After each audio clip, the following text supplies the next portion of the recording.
Get your ass back! Are you deaf or stupid? This entrance ain't for people like you. Sir, I have business inside this building. Business? What business? Are you here to pay somebody's bail? I'd really prefer not to cause any trouble, officer. Trouble? You are the trouble. Now move before I move you myself. She didn't flinch. She just stood there on those courthouse steps, leather briefcase in hand, charcoal coat buttoned to her chin. She didn't turn around. Her hands were steady, but he didn't stop yelling. He grabbed her arm. His partner grabbed the other. They dragged her down those courthouse steps, heels scraping against limestone, like she was nobody. Have you ever watched someone destroy their own career without even knowing it? Let me take you back to the beginning. 6:15 in the morning, Charlotte, North Carolina. The kind of October day where the air bites just enough to make you pull your coat tighter. Olivia Saunders stood in her kitchen, both hands wrapped around a ceramic mug. Steam curled up past her fingers. The coffee was black, no sugar. Same as every morning for the last 30 years. NPR hummed low from the counter radio, something about inflation. She wasn't really listening. Her eyes were on the yellow legal pad beside the stove. Handwritten notes, case numbers, witness names. She still did everything by hand. Old habit from her days clerking for Judge Whitfield on the Fourth Circuit. The kitchen smelled like toast and coffee grounds. Morning light came through the window above the sink. It caught the edge of her reading glasses sitting on the counter. Her husband Raymond walked in. 62 years old, retired high school principal. Still built like the linebacker he was at Morehouse. He kissed the top of her head and reached for the coffee pot. "You're working already," he said. Not a question. "Big day," she said. "Every day is a big day with you, Liv." She smiled but didn't look up. Her pen kept moving across the pad. Raymond sat down and unfolded the newspaper. Actual paper. He refused to read the news on the phone, said screens made his eyes tired. Olivia always told him it was the stubbornness making his eyes tired. He always told her to mind her own courtroom. That was their rhythm, 34 years of it. She flipped a page in her notes. The case sitting at the top of her docket was heavy. A 17-year-old black kid named Elijah had been beaten during a traffic stop. 3 deputies from the county sheriff's department pulled him over for a broken taillight. 12 minutes later, the boy was on the ground with a fractured eye socket and 2 cracked ribs. The family filed a federal civil rights lawsuit. The case landed on Olivia's bench. It had been ugly from the start. The county fought every motion. Discovery requests went unanswered for months. Body camera footage was somehow lost. Witnesses changed their stories between depositions. The department's lawyers filed delay after delay. Olivia had seen this playbook before. She grew up in rural Georgia, daughter of a schoolteacher mother and a mechanic father. She watched her daddy get pulled over on the same road every Sunday coming home from church. Same officer, same questions, same hands on the steering wheel. She went to Howard for law school, clerked for a federal appellate judge, spent 15 years as a civil rights litigator before her appointment to the federal bench. She had earned every syllable of the honorable, but she never wore it loudly. No driver, no entourage. She drove herself to work in a 10-year-old sedan and parked in whatever spot was open. This morning, the judicial parking entrance was blocked. Construction crew had torn up the back lot 2 weeks ago, orange cones and caution tape everywhere. So Olivia would walk in through the main courthouse doors, front steps, public entrance. She finished her coffee, grabbed her briefcase, kissed Raymond on the cheek. "Don't work too hard," he said. "Don't tell me what to do," she said. Same joke, every morning. The drive took 11 minutes. She parked in the public lot on the east side, stepped out into the cool air. Leaves scraped across the asphalt. Her heels clicked a steady rhythm toward the front of the building. The courthouse sat heavy against the morning sky. Limestone columns, an American flag hanging still in the cold air. People milled around the front steps, attorneys on phones, a couple of clerks smoking near the side entrance. A local news van sat parked at the curb. They were here for the Elijah case. At the top of the steps, 2 county deputies stood by the main doors. The bigger one leaned against the frame. Mirrored sunglasses pushed up on his forehead, badge catching the light. He was laughing at something on his phone, showing it to his partner. His name was Garrett Hodges. 2 men in suits walked past him, white, briefcases in hand. Hodges didn't look up, didn't ask for ID, didn't say a word. They walked right through. Olivia was 10 steps behind them. She reached the top of the stairs, and Hodges looked up. Now here's where the air changes. Olivia stepped forward. Same pace, same posture. Briefcase in her left hand. Coat buttoned to the collar. She looked like every other professional walking into that building. But Hodges moved. He shifted his weight off the door frame and planted himself right in her path. Not subtle, not polite. Just a wall of uniform and attitude standing between her and the door.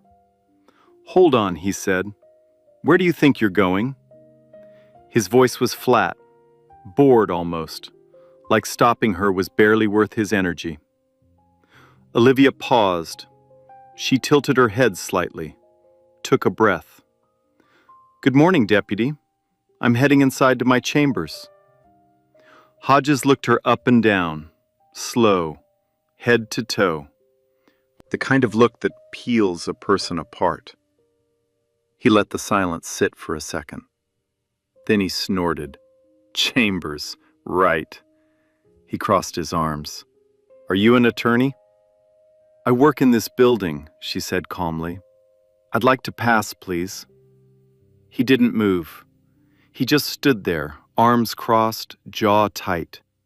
The morning light hit his badge and threw a little flash across the limestone wall behind him.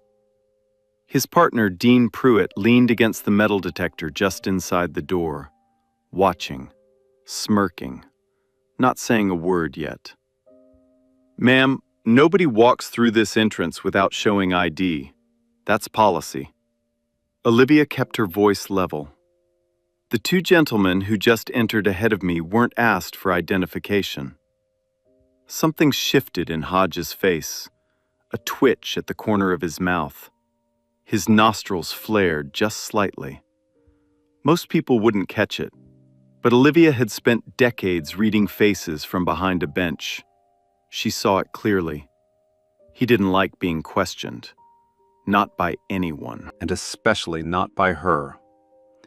"I don't know what you think you saw," he said slowly, "but I'm telling you right now, you need to show ID or you need to leave. Those are your 2 options." "I'm happy to show my credentials," Olivia said. She shifted her briefcase to her right hand and reached toward the clasp with her left. That's when Hodges grabbed the strap, not gently, not like someone offering to help. He grabbed it like he was confiscating evidence at a crime scene. His thick fingers closed around the leather and yanked downward. The force jerked Olivia's shoulder forward. She caught her balance, but barely. Her heel scraped against the limestone. "I need to see what's in the bag first," he said. His face was close to hers now.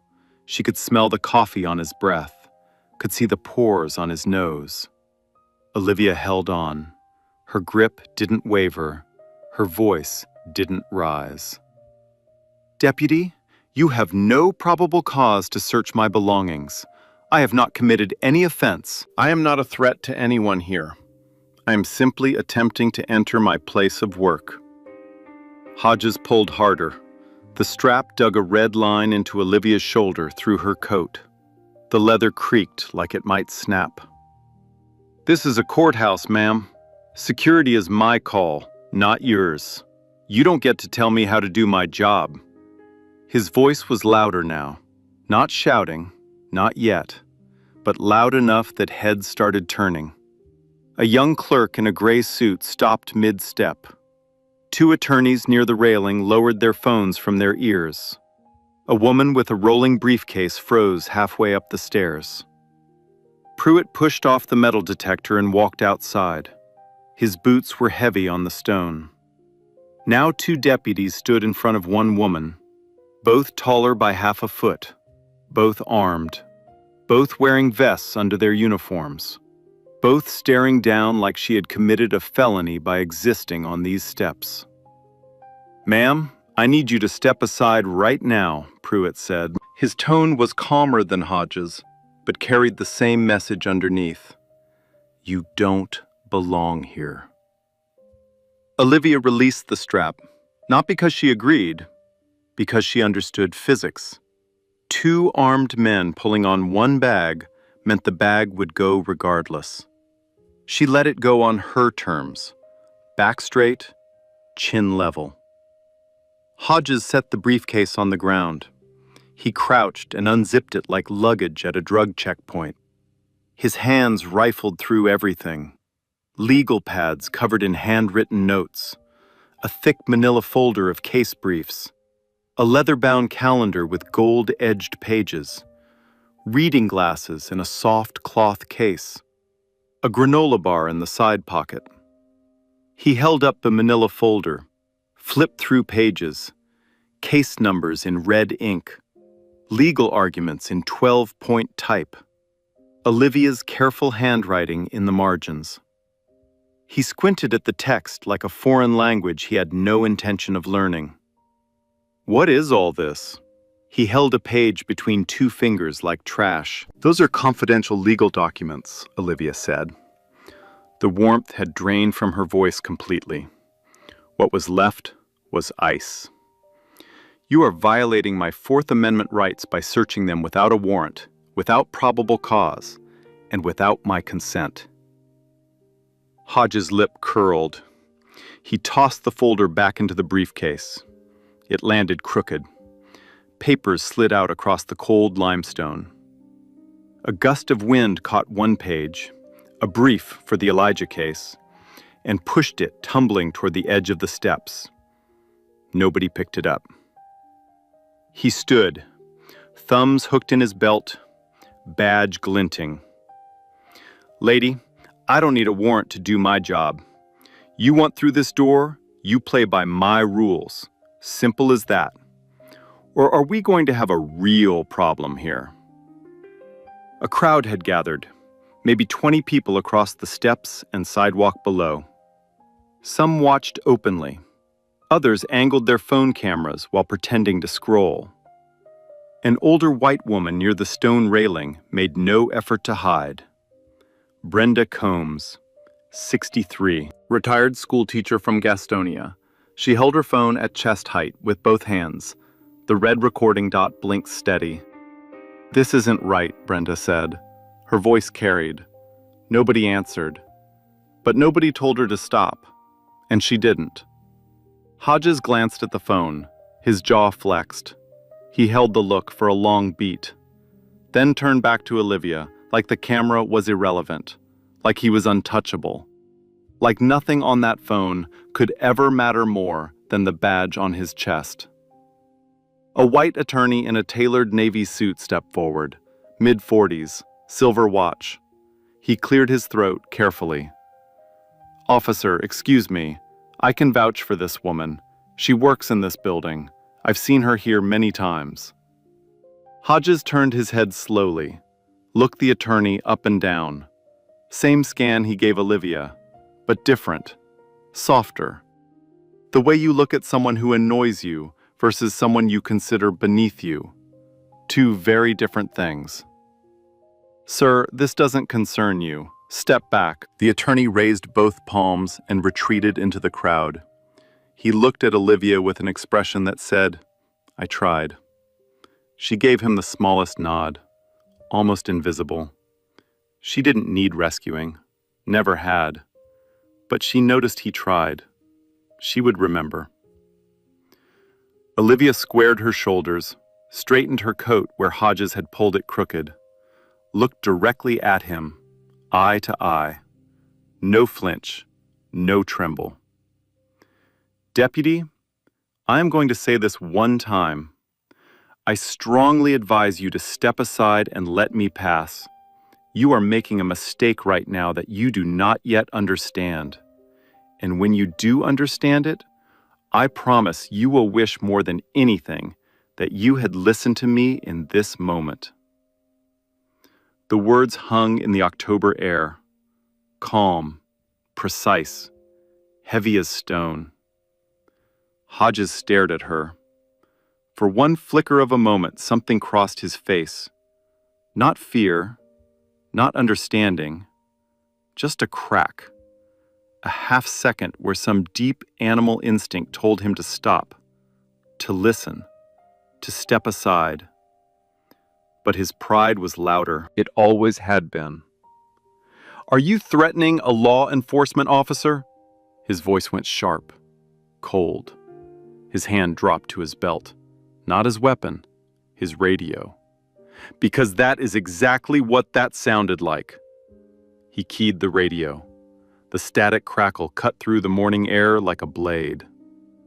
Dispatch, I need additional units at the main entrance. Got an uncooperative individual refusing to comply with security directives. Possible threat. He released the button. The radio hissed and went quiet. Olivia didn't move. She stood on those courthouse steps with her papers scattered at her feet, her briefcase open on the ground, and two armed deputies blocking her path to her own courtroom. The American flag above the door hung motionless. No wind, no sound except the low hum of the news van's generator at the curb, and the quiet, steady click of Brenda Combs' phone. Still recording. Red dot, still blinking. Two more deputies came up the steps within 90 seconds. Heavy boots on limestone. Radios crackling, hands resting on their belts like they were walking into a hostage situation. 4 officers now. 4 armed men in bulletproof vests forming a half circle around one woman in a charcoal coat. On the steps of a courthouse. In broad daylight, with cameras rolling. Hodges didn't wait. He turned to Olivia with his chest puffed and his chin high. The backup had refueled him. He was louder now, more certain, more dangerous. All right, ma'am, here's what's going to happen. You're going to put your hands where I can see them. You're going to step away from that bag, and you're going to do exactly what I tell you. Are we clear? Olivia looked at the 4 men surrounding her. She took one slow breath. Then she spoke. I will not raise my hands. I am not a criminal. I have broken no law, and I will not be treated like a suspect on the steps of my own courthouse. Your courthouse? Pruitt laughed, short and sharp, like a bark. Lady, this ain't your courthouse. Hodges pointed at the ground. Hands, now. No. The word was quiet, firm, final. It landed on the steps like a stone dropping into still water. Hodges' face changed. Something behind his eyes locked into place. The part of him that needed to win. The part that could not, would not, let a black woman tell him no on his turf. Not in front of his partner, not in front of the backup, not in front of the crowd. He stepped forward and grabbed her right arm. His fingers dug into the fabric of her coat, squeezed hard enough that Olivia's jaw tightened for the first time. The first visible crack in her composure. Not from fear, from pain. You're done talking, Hodges said through his teeth. Pruitt grabbed her left arm. 2 men, 2 grips. Olivia stood between them like a prisoner being transferred. Her feet were still planted. her heels pressed against the limestone. She wasn't fighting. She wasn't pulling away. She was simply refusing to move. And that made it worse, because they had to drag her. Hodges pulled first, a hard yank that jerked Olivia's right shoulder forward. Her shoe caught on the edge of a step. Then Pruitt pulled to the other side. Together they hauled her sideways off her footing. Her left heel snapped clean off against the stone. The sound was small but sharp, like a pencil breaking. Her briefcase was still on the ground behind her, papers blowing in the wind.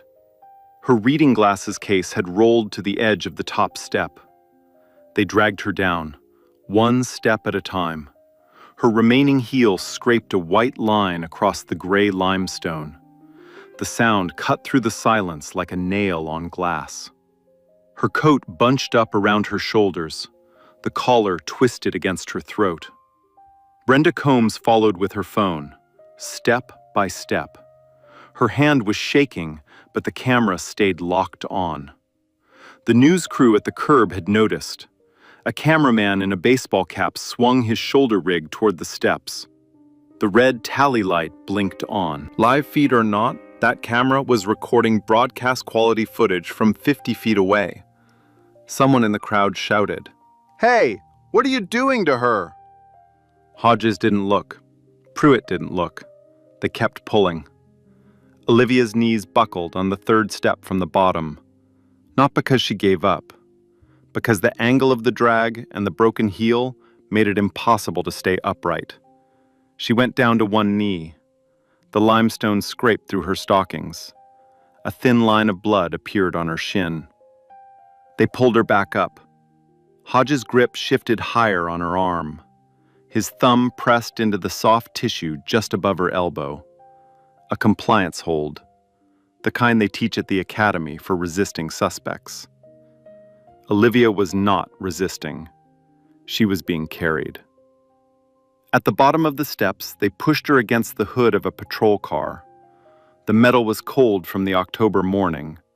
She could feel it through her coat, through her blouse. Her cheek pressed against the surface, and she could see her own reflection in the wax, distorted, stretched, unrecognizable.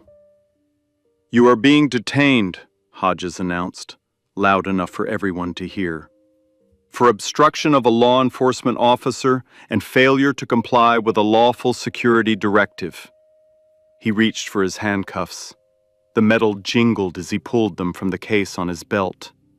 A small sound, but in that silence, it was deafening. Olivia turned her head.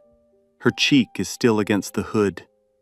Her voice came out steady, clear, loud enough for every camera and every phone and every person within 100 feet. "My name is Olivia Saunders. I am a United States federal district judge, appointed to the bench by the President and confirmed by the Senate. You are assaulting a federal officer of the court, and you are making the worst mistake of your life." Silence. 1 second, 2 seconds, 3. Then Hodges laughed. Not a nervous laugh, not an uncomfortable chuckle. A real laugh, from the gut. The kind of laugh that says, "I don't believe a single word coming out of your mouth, and I never will." "Sure you are, sweetheart," he said, "and I'm the governor." He clicked the handcuff onto her right wrist, the metal bit cold against her skin. The ratchet sound echoed off the patrol car's hood. Pruitt shifted his grip and twisted Olivia's left arm behind her back. She let out a sharp breath. Not a scream, not a cry, just air forced out by the angle of her shoulder being pushed where it wasn't meant to go. Her fingers opened and closed involuntarily. The tendons in her wrists stood out like wires. "Stop resisting," Pruitt said. She wasn't resisting. Every camera showed that, every phone, every pair of eyes on those steps. She was standing still with her face pressed against a cold patrol car. But that's what they say. That's always what they say. Hodges leaned down close to her ear, close enough that only she could hear. His breath was hot. His voice was a whisper. Should have walked away when I gave you the chance. But your kind never knows when to quit. Your kind. 2 words. Quiet enough to miss on camera. Loud enough to echo in her skull forever. Inside the courthouse, a clerk named Douglas had been watching through the glass doors. He'd seen the whole thing unfold from the lobby. When the first handcuff clicked, he turned and ran. Not walked, ran. His shoes squeaked against the marble floor as he sprinted up the stairwell toward the 2nd floor. He burst into the office of Catherine Hollis, chief clerk of the United States District Court. She was on the phone reviewing a docket schedule. He didn't wait for her to hang up. They're handcuffing Judge Saunders, right now, on the front steps. Hollis stood so fast her chair slammed into the wall behind her. The phone clattered onto the desk. Her face went white. What did you just say to me? Hodges, the county deputy. He's got her against the hood of a patrol car, in handcuffs. There are cameras everywhere. News crew, too. Hollis grabbed her court ID badge from the desk. She picked up the phone and punched a 3-digit number. The U.S. Marshal's office, internal line. Her hand was steady, but her voice shook with something between fury and disbelief. This is Chief Clerk Hollis. I need 2 marshals at the main entrance immediately. A sitting federal judge is being unlawfully detained by county deputies on the courthouse steps. This is not a drill. Move. Now. She hung up, walked out of her office. Then she ran too. 2 floors down, in a smaller office near the law library, Nina Ashford, Olivia's law clerk, felt her phone buzz. A text from a colleague in the lobby. 5 words. Is your judge being arrested? Nina stared at the screen, read it twice. Her stomach dropped. She grabbed her jacket and sprinted for the front of the building. Outside, Hodges was reaching for Olivia's left wrist to close the 2nd cuff. The open ring dangled and caught the morning sun. Olivia's right hand was already locked. Her fingers were turning white from the pressure of the metal. The crowd had swelled. 40 people now, maybe more. Phones everywhere. Vertical video, horizontal video. The news camera had moved to the bottom of the steps. The reporter beside it was speaking urgently into her microphone, one hand pressed to her earpiece. Brenda Combs stood 6 feet from the patrol car, steady as stone. Her phone hadn't wavered once since she started recording. And Hodges, Garrett Hodges, badge number 451, 12 years on the force, not a single sustained complaint in his file, was smiling. Actually smiling. Like this was routine. Like this was nothing. Like this woman beneath his hands was nothing. He had no idea what was about to come through those courthouse doors. The courthouse doors didn't open. They exploded. Both glass panels swung outward so hard they cracked against the stone walls. The bang echoed across the steps like a gunshot. Every head turned. Every camera swung toward the entrance. 2 U.S. Marshals came through first. Tactical vests, sidearms visible, badges on chains around their necks. They moved like men who had trained for exactly this moment. Fast, controlled, faces carved from granite. Catherine Hollis was right behind them, court ID badge held high above her head. Her heels hammered the limestone like a judge's gavel. Nina Ashford came through last. She stopped at the top of the steps. Her hand went to her mouth when she saw Olivia bent over the patrol car hood, one wrist cuffed, coat twisted, blood on her shin. Papers scattered across the steps behind her like leaves after a storm. The lead marshal, a man named Colton Brady, 6'4", built like a refrigerator, crossed the distance to the patrol car in 5 strides. He didn't slow down. He didn't announce himself from a distance. He walked straight into Hodges' space, close enough that Hodges had to step back. "Remove the handcuffs," Brady said. "Now." His voice wasn't loud. It didn't need to be. It carried the weight of the entire federal judiciary behind it. Every syllable was a warning. Hodges froze. His hand was still on Olivia's left wrist. The open cuff dangled between his fingers. He looked at Brady, then at the second marshal, then at Hollis holding up her badge. His mouth opened, but nothing came out. This woman she was being combative. She refused to show ID. She threatened. "That woman," Brady said, stepping closer, "is the Honorable Olivia Saunders, United States Federal District Judge for the Western District of North Carolina, appointed by the President, confirmed by the United States Senate. She has served on this bench for 9 years." Brady paused, let every word land. "You have 5 seconds to remove those handcuffs, or I will place you under federal arrest for assault on an officer of the court. And I will do it right here, in front of every camera on these steps." The silence that followed was unlike anything the crowd had ever heard. Not quiet, not empty. Full. Heavy.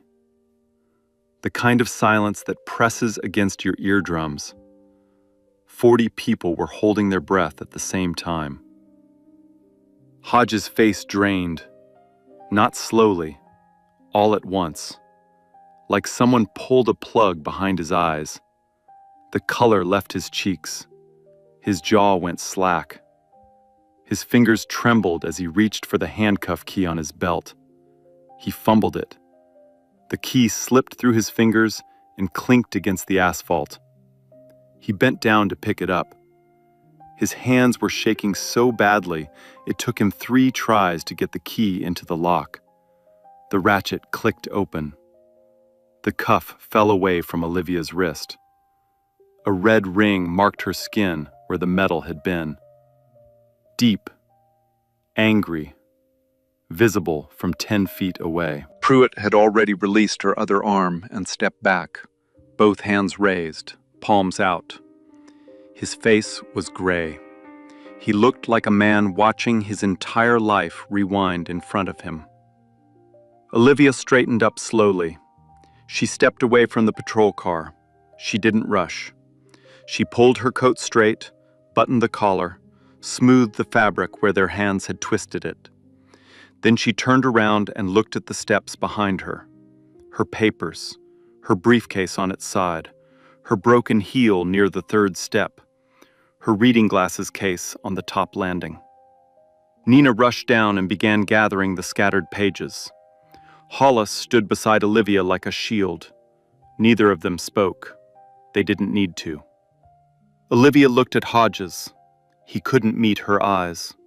His gaze was fixed somewhere on the ground between his boots. His hands hung at his sides. The handcuffs dangled from his left fist. The key was still in the lock. She spoke quietly, just loud enough for him and the nearest cameras. "I'll see you inside, Deputy, though not in the way you expected." She turned, walked up the steps, one shoe with a heel, one without. Her stride was uneven, but her back was straight.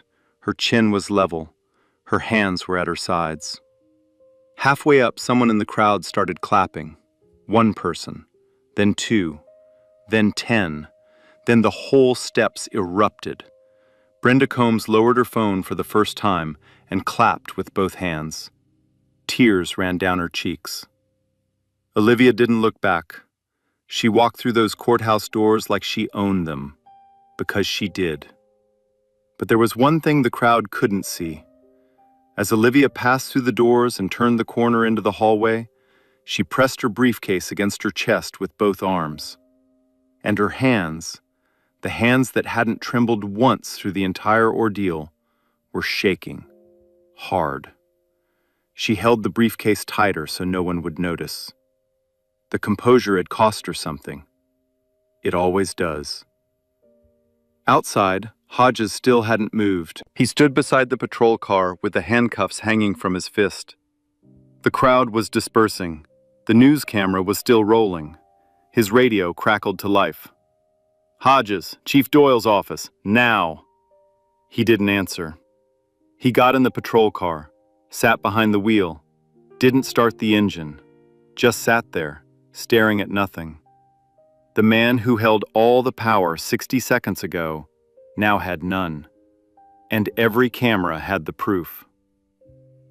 Chief Warren Doyle was standing when Hodges walked in, not sitting behind his desk, standing, arms crossed, face the color of a brick. The vein on the left side of his forehead was pulsing visibly. The office smelled like stale coffee and sweat. Pruitt was already there, sitting in a plastic chair against the wall, staring at the floor. He hadn't said a word since they walked inside. His badge sat on Doyle's desk. He'd handed it over before anyone asked. Hodges closed the door behind him, tried to stand straight, tried to look like a man who still had a leg to stand on. "Chief, I can explain." "Sit down." Hodges sat. Doyle didn't move. He stood over both of them. Let the silence stretch. 5 seconds. 10. Long enough for the fluorescent light above to flicker twice. "Do you have any idea," Doyle said, his voice low and shaking, "what you just did?" "She wouldn't show ID. She was being combative. I followed protocol for an uncooperative—" "She is a federal judge, Garrett." Doyle slammed his palm on the desk. The coffee mug jumped. Pruitt flinched. "A sitting United States federal district judge. The one, the exact one, who is currently presiding over our department's civil rights case. The case where we are trying to prove to a federal court that we do not have a pattern of racial bias." Doyle leaned forward, his knuckles pressed white against the desk. "And you just dragged her down the courthouse steps in handcuffs, on camera, in front of a news crew. Do you understand what you've done? Do you have any concept?" Hodges' mouth opened, closed, opened again. "How was I supposed to know who she—" "That's the point!" Doyle's voice cracked the room. "You weren't supposed to know. You were supposed to treat her with basic human dignity, regardless of who she was. That's the whole point, Garrett. That's been the whole point from the beginning. And you just proved, on national camera, that you can't do it." Hodges stared at the desk. His jaw worked side to side. He wanted to argue. Every muscle in his face said so. But there was nothing to argue. The footage existed. Multiple angles. Crystal clear audio. His own voice saying "sweetheart." His own hands on her arms. His own laugh after she identified herself. Doyle reached across the desk. "Badge." Hodges didn't move. "Badge. Weapon. Now."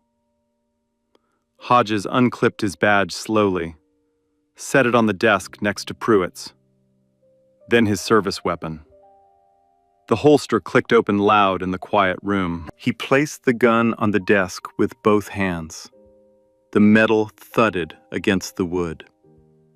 "You're both on immediate administrative leave, effective now. You don't talk to the press.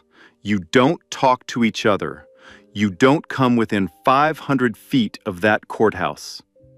Internal Affairs will contact you within 24 hours. If the feds come knocking, and they will, you get a lawyer. You're going to need one." Hodges stood. His legs were unsteady. He walked to the door, stopped, turned back.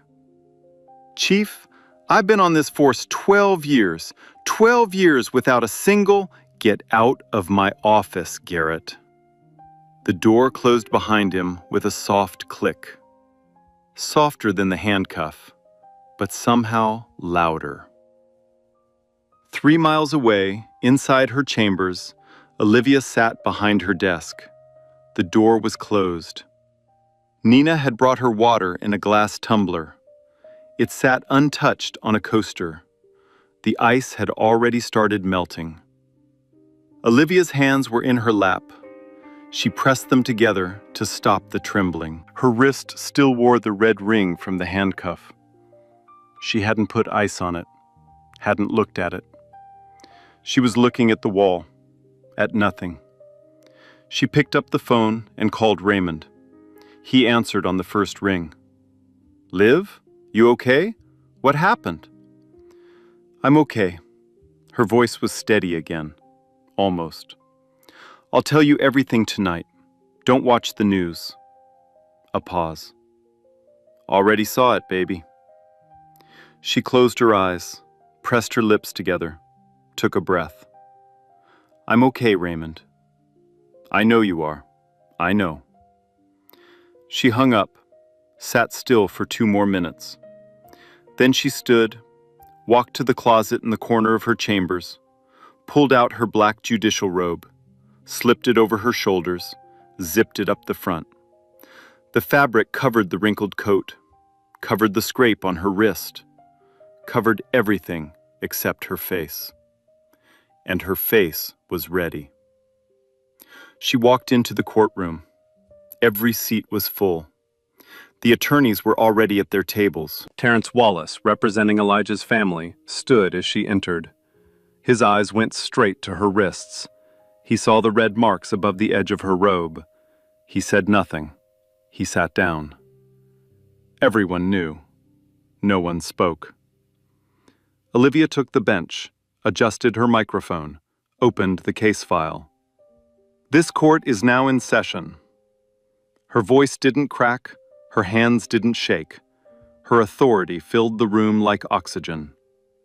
The very system that had tried to keep her out was now answering to her. The video hit the internet before Olivia finished her first recess. Brenda Combs uploaded her recording to Facebook at 9:42 in the morning. By 10:15, it had been shared 6,000 times. By noon, it was on every major news network in the country. CNN ran it on a split screen, the video on the left, Olivia's official judicial portrait on the right. The chyron at the bottom read, "Federal judge handcuffed on courthouse steps by county deputies." The courthouse security footage came next. A local journalist filed a public records request before lunch. By 3 o'clock, the building's exterior cameras gave the world a second angle. Wide shot, high definition, no audio needed. You could see everything. The 2 white attorneys walking through without a glance from Hodges. Olivia arriving 10 steps behind. Hodges stepping into her path. The bag grab, the drag down the steps, the handcuff on the hood. Every second of it in clean, unobstructed footage. Then came the third angle, the news crew's camera, broadcast quality, close enough to capture Hodges' face when he laughed, close enough to hear him say, "Sweetheart," close enough to see Olivia's knee hit the limestone and the blood appear on her shin. 3 cameras, 3 angles, 1 truth. Social media did what social media does. The hashtag started trending by early afternoon. Clips were cut into 30-second reels. Screenshots of Hodges' laugh became memes. Legal commentators broke down the constitutional violations in real time on cable news. Civil rights organizations issued statements before dinner. But one detail made it all worse. One detail turned outrage into fury. Hodges' body camera was not activated. His department-issued camera, the one he was required by policy to turn on during any interaction with the public, was off. Pruitt's camera was listed as malfunctioning. The two backup deputies said their units were not recording due to a technical error. 4 officers, 0 footage from their side. The exact same pattern the department was already accused of in the Elijah case. The same disappearing evidence. The same convenient malfunctions.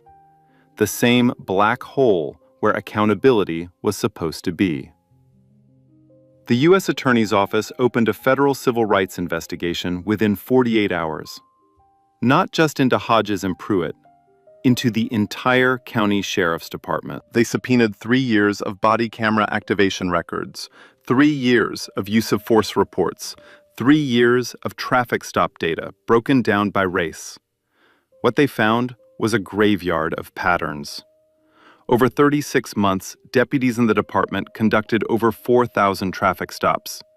61% of those stops involved Black or Latino drivers, in a county where people of color made up 28% of the population. In stops involving white drivers, body cameras were active 94% of the time. In stops involving Black drivers, that number dropped to 51%. And in every single use of force incident involving a person of color, every single one, at least one camera was either off, broken, or missing footage. Not a coincidence, a system. Senator Phyllis Davenport held a press conference on the Capitol steps. She called the department's record a stain on the badge and demanded a full Department of Justice consent decree. The County Board of Supervisors held an emergency session. Community leaders organized a march that drew 3,000 people through downtown Charlotte. And then the indictment came. A federal grand jury returned charges against Garrett Hodges on 2 counts. Count 1, deprivation of rights under color of law, a violation of 18 U.S.C. Section 242. Count 2, assault on a federal officer of the court. Each count carried a maximum sentence of 10 years. Pruitt was offered a deal, full cooperation in exchange for reduced charges. He took it in less than 24 hours. Sat in a room with federal prosecutors and told them everything. The culture inside the department, the unwritten rules about who got stopped and who didn't, the code words on the radio, the winks when cameras went dark. He confirmed that Hodges had a personal pattern, 16 stops of Black professionals in the courthouse district over the past 2 years. None of them resulted in citations. All of them resulted in searches. None of the searches were recorded. The trial lasted 11 days. The prosecution played the videos on the first morning, all 3 angles. Then they played them again in slow motion. Then, frame by frame. The jury watched Hodges grab the briefcase, watched him drag Olivia down the steps, watched her knee hit the stone, watched the handcuff click shut, watched him laugh. Then they played Pruitt's testimony, then the data analysis, then the body camera records, then the activation logs with their suspicious gaps. Hodges' defense attorney argued that his client followed standard security protocol, that he had no way of knowing the woman's identity, that the situation escalated due to her refusal to cooperate. The prosecutor stood up for rebuttal. She said one sentence. He didn't ask the 2 white men for ID either. The jury deliberated for 4 hours. Guilty on both counts. Sentencing came 3 weeks later. The judge, a federal colleague of Olivia's from the Eastern District, handed down 36 months in federal prison, a lifetime ban from law enforcement, mandatory completion of bias and civil rights training, and a formal letter of apology to be written by hand and delivered to Judge Saunders' chambers. Hodges stood when the sentence was read. His lawyer put a hand on his shoulder. He didn't react. He just stared straight ahead. The man who had laughed on those courthouse steps had nothing left to say. Chief Warren Doyle resigned 2 weeks after the verdict. Not voluntarily. The county board told him to step down or be removed. His department entered a federal consent decree, the kind Olivia had spent her career fighting for. Independent oversight, mandatory body camera activation with real-time upload to an independent server, quarterly bias audits, community review boards with actual authority. The original Brutality case, the one that started everything, the one involving 17-year-old Elijah, reached a settlement the following month. The county paid $3.8 million to the family. 3 officers involved in the original beating were criminally charged. 2 pleaded guilty. 1 went to trial and was convicted. Olivia oversaw the consent decree negotiations personally. She was fair. She was thorough. She was uncompromising. She reviewed every clause, questioned every loophole, demanded enforcement mechanisms with teeth. The department that had tried to keep her off those steps was now entirely under her authority. And the consent decree would remain in effect for a minimum of 5 years. Longer if compliance benchmarks weren't met. The court would be watching. She would be watching. Every badge in that building knew it. 6 months later, a Saturday morning in April, dogwood blossoms lining the streets of Charlotte like white confetti, the air warm and sweet after a week of rain. Olivia stood in her kitchen, same spot, same ceramic mug, coffee black, no sugar. NPR humming on the counter, something about a new infrastructure bill. She wasn't really listening. She was reading a letter. It had arrived the day before, handwritten on plain white paper, no letterhead. The handwriting was cramped and uneven, like the person who wrote it wasn't used to holding a pen for that long. It was Hodge's court-ordered apology. 3 paragraphs, stiff, formal. The word regret appeared 4 times. The word sorry appeared once, at the very end, like an afterthought. Olivia read it once, folded it, placed it in the bottom drawer of her desk in the study. She didn't read it again. She didn't need to. Raymond walked in. Coffee, newspaper, same chair. "Big day," he said. "Every day's a big day with me," she said. Same line, same smile. 34 years of rhythm that no courthouse steps could break. Today was different, though. Today, she was flying to Washington, D.C. Howard University School of Law had invited her to deliver the commencement address. She had said yes the same day the invitation arrived. That afternoon, she stood at the podium, black robe over a navy dress, 300 graduates in front of her, their families filling the auditorium behind them, camera flashes pulsing like fireflies. She didn't talk about Hodges. She didn't mention the handcuffs, or the steps, or the video. She didn't need to. Every person in that room already knew the story. Instead, she talked about the law, not as words on paper, as a daily choice, a decision made every morning when you put on the robe, or the badge, or the suit, or nothing special at all. A decision to stand in the gap between power and the people that power is supposed to serve. She told them that dignity is not something granted by a title, not something earned by a degree. It is carried in the way you walk, in the way you speak, in the way you refuse to break when someone is trying to break you. She told them to be the person who steps forward when everyone else steps back, to be the camera that keeps recording, to be the voice that says, "This isn't right," even when nobody answers. She finished with one line, simple, quiet, no dramatics.